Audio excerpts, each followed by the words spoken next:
সামাজিক যোগাযোগ মাধ্যমে প্রাণবন্ত উপস্থিতি আর হাসি খুশি ব্যক্তিত্বের জন্য পরিচিত কন্টেন্ট ক্রিয়েটর কারিনা কায়সার। অভিনয় ও গল্প বলার জগতে ধীরে ধীরে নিজের অবস্থান তৈরি করেছিলেন তিনি। তবে হাসির সেই আড়ালে নীরবে বাসা বেঁধেছিল জটিল অসুস্থতা। কয়েকদিনের ব্যবধানে শারীরিক অবস্থার দ্রুত অবনতি হয়ে বর্তমানে তিনি রাজধানীর একটি বেসরকারি হাসপাতালে লাইফ সাপোর্টে চিকিৎসাধীন রয়েছেন।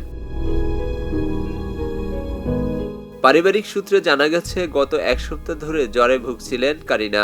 অবস্থার অবনতি হলে তাকে রাজধানীর এভারকেয়ার হাসপাতালে ভর্তি করা হয়। পরে চিকিৎসকরা জানান তিনি হেপাটাইটিস এ ও ই ভাইরাসে আক্রান্ত হয়েছেন। সংক্রমণ জটিল আকার ধারণ করায় তার লিভারে মারাত্মক সমস্যা দেখা দেয় এবং এক পর্যায়ে লিভারে ফেইলিওরের পরিস্থিতি তৈরি হয়। বর্তমানে তাকে নিবিড় পর্যবেক্ষণে রাখা হয়েছে।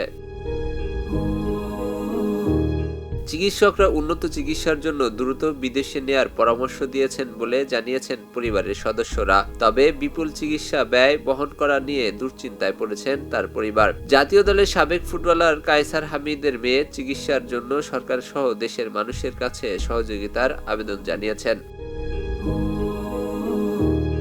এদিকে কারিনার অসুস্থতাকে ঘিরে সামাজিক যোগাযোগ মাধ্যমেও ব্যাপক আলোচনা তৈরি হয়েছে। সাবেক প্রধানমন্ত্রী শেখ হাসিনার উপ প্রেস সচিব মোহাম্মদ আশরাফুল আলম খোকন এক ফেসবুক পোস্টে কারিনা কায়সার ও তার পরিবারের রাজনৈতিক অবস্থান নিয়ে মন্তব্য করেন। তিনি লেখেন, কারিনার অতীতে শেখ হাসিনার সঙ্গে তোলা ছবি সামাজিক যোগাযোগ মাধ্যমে প্রকাশ করেছিলেন এবং তার পরিবারও ৫ আগস্ট গণভবনে উপস্থিত ছিল বলে দাবি করেন। একই পোস্টে তিনি উল্লেখ করেন, বর্তমানে কারিনার চিকিৎসার জন্য সহযোগিতার আহ্বান জানানো হয়েছে এবং আওয়ামী লীগের এক সাবেক এমপি তার পাশে দাঁড়িয়েছেন।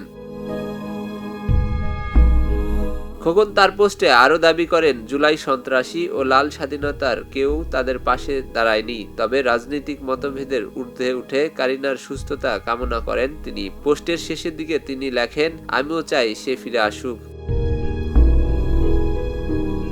কারিনা কায়সারের শারীরিক অবস্থা নিয়ে উদ্বেগ প্রকাশ করেছেন তার ভক্ত, অনুরাগী ও সহকর্মীরাও। সামাজিক যোগাযোগ মাধ্যম জুড়ে তার সুস্থতা কামনা করেন অনেকেই, প্রার্থনা ও সহমর্মিতা জানাচ্ছেন।